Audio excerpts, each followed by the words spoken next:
everybody. Welcome to part two of my boundary basics.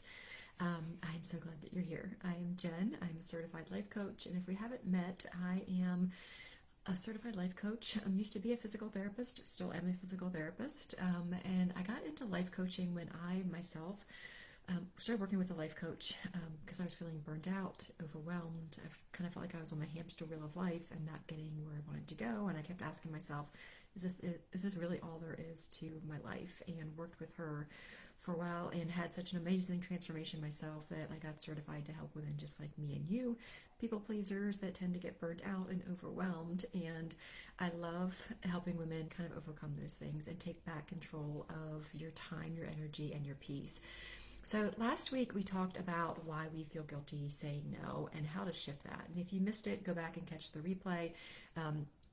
It is on my YouTube channel. It's also in my free group on Facebook, and it's also on my Instagram newsfeed. So it will say part 1 of 4. But today we're going to take it a step further. We're talking about what to actually say when you need to set a boundary, especially with people you love, without really feeling rude or like you have to start a fight, okay? Because I know that when you first start setting boundaries, like figuring out what to say and the words can be pretty challenging, right? Words are hard, especially if you are a people pleaser and you do everything in your world and your life to avoid conflict. Saying words and starting to establish boundaries can feel really hard. So let me ask you this. Is there someone in your life where setting a boundary feels really terrifying because you don't want to hurt their feelings or make it awkward, or maybe you're worried they'll pull away, get mad, or stop talking to you altogether? I know. Yep, that fear keeps a lot of women stuck. So let's talk about how to move through it with love and confidence. One of my mastermind clients, we'll call her Ashley, came to me super frustrated. Every Sunday night, she had these marathon phone calls with her mom that would leave her totally drained. She loved her mom, but the calls always turned into complaints and venting, and it was really messing with Ashley's sleep and her stress levels. But every time she thought about changing that routine or shortening the call, she'd kind of spiral into guilt, thinking like, what if she thinks I don't care? What if I hurt my mom's feelings? So her and I worked together to create a boundary that felt clear but still kind. She ended up saying, Mom, I love our weekly chats, but I've been feeling really tired by Sunday night, so I'm going to need to start winding down a little bit earlier. Let's talk for 30 minutes and then I'll hop off and get ready for my week. And guess what? Her mom said, okay, honey, that's fine. That was it. So often as people pleasers, we really like conjure up in our mind that the person's going to react in a negative way or be hurt. But when you come from a place of kindness and grace and also kind of confidence in knowing what you need, the other person is going to understand, right? Not everybody. There's definitely people in our life, like the narcissist in our life, and some people that are not going to understand, but it still does not, it should not keep you from trying to set the boundary because you want this relationship to be healthy. In Ashley's case, like she didn't want to be getting off the phone feeling resentful to her mom. So she set the boundary to make that relationship, make those phone calls even better. And sometimes, like I said, it's our fear, not their reaction, that makes it so hard. So let's walk through how to set a boundary without burning a bridge. First, boundaries are not ultimatums. They're not about controlling anyone else. They're about protecting you. You don't need to justify, apologize, or over-explain yourself. You just need to be clear and consistent. Here's a simple 3-part formula you can use. Start with warmth. I really value our time together. Number 2, state your need clearly. I've realized I need to start keeping our visits to an hour. Hold the boundary kindly. If we run out of time, we can always pick up later this week. Okay? You can also try these real life scripts. I'd love to see you, but I need to head out by 8 p.m. so I can be rested for work.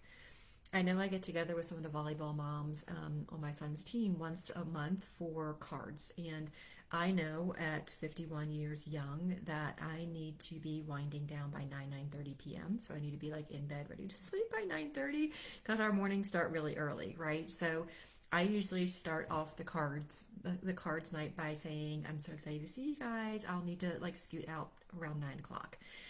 So that's setting a boundary, right? It's also just effectively communicating, hey, I need to leave by 9 o'clock so that they're aware of it. That doesn't mean that they need to leave, but that just means that I'll be heading out and wrapping up, wrapping up my night so that I can get some sleep because no one wants to be around me when I don't have enough sleep.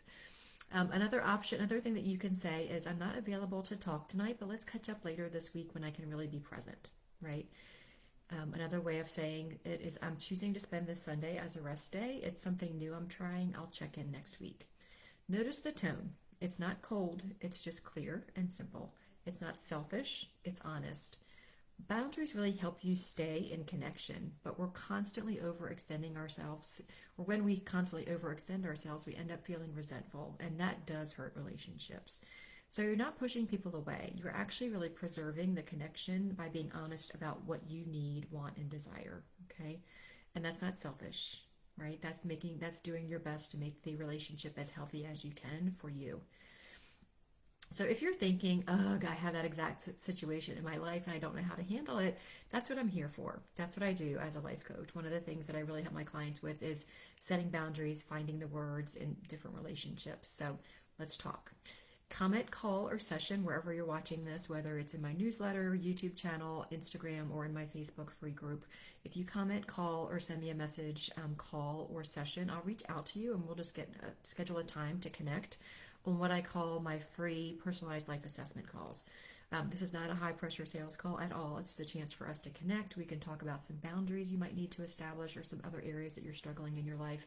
And you'll walk away from that call with 2 or 3 things that you can do right now. One of them might be to join me in my mastermind or as your life coach.